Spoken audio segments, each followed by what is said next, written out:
kita diajarkan oleh para ulama, kalau kita mau mengkhatamkan Al-Quran, dianjurkan untuk mengkhatamkannya di awal siang atau di awal malam. Kalau di awal siang itu misalnya habis subuh, khatam Quran. Kalau di awal malam, habis maghrib. Di situ kita khatam Quran. Kenapa?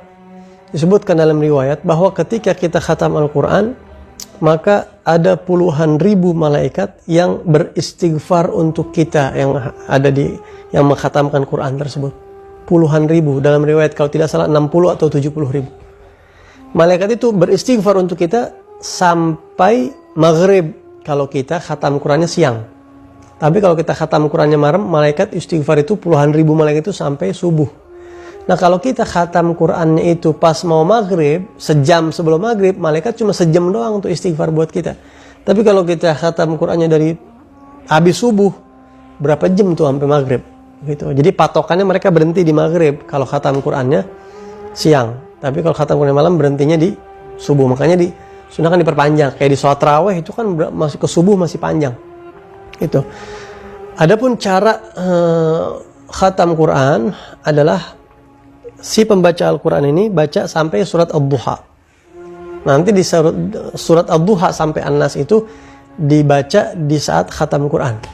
Jadi setelah orang kumpul, kita baca Bismillahirrahmanirrahim, Wad-Duha wal-laili idza saja, begitu. Nah, setiap dari satu surat ke surat berikutnya, dari Ad-Duha sampai An-Nas dipisah dengan takbir. Amma bi ni'mati rabbika fahaddits, Allahu akbar. Bismillahirrahmanirrahim. Alam nashrah laka sadrak wa wada'na 'anka wizrak, begitu terus sampai fa idza faraghta fansab, Allahu akbar, baru ke surat berikutnya.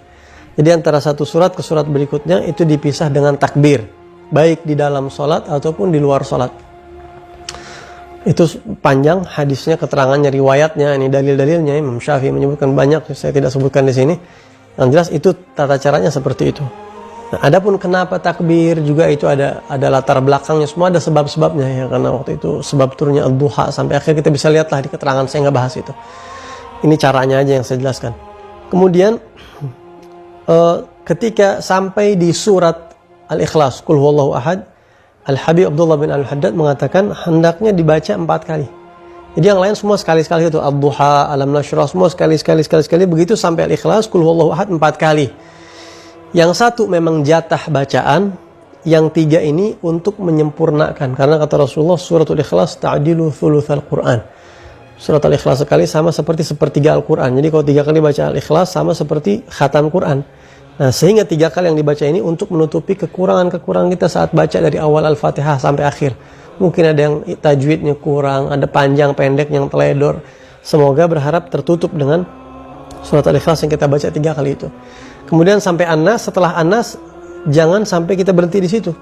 Tapi kita diajarkan, ya, ahabbul amali ilallah al-hal al-murtahil. Kata Rasulullah, amal yang paling Allah senang itu yang selesai mulai lagi. Itu amal yang paling Allah senang. Jadi begitu sampai An-Nas, langsung Al-Fatihah, Al-Baqarah sampai ayat kelima. Ya, ulaika humul muflihun. Nah, setelah itu langsung wa ilahukum ilahu wahid, ayat kursi. Kemudian langsung ke 3 ayat terakhir surat Al-Baqarah. Lillahi ma fis samawati wa ma fil ardi wa in tubdu ma fi anfusikum sampai fansurna 'alal qaumil kafirin. Akhir surat Al-Baqarah baru selesai. Baru di situ kita berdoa kepada Allah Subhanahu wa taala. Nah, jadi itu cara khatmul Quran. Dan juga kalau kita ada rezeki sunnah bagi-bagi rezeki di situ atau dikasih makanan itu jadi barokah insyaallah.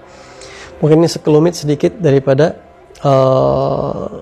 fadilah dan juga tata cara khatmul Quran. Mudah-mudahan bisa bermanfaat untuk kita semua. Assalamualaikum warahmatullahi wabarakatuh.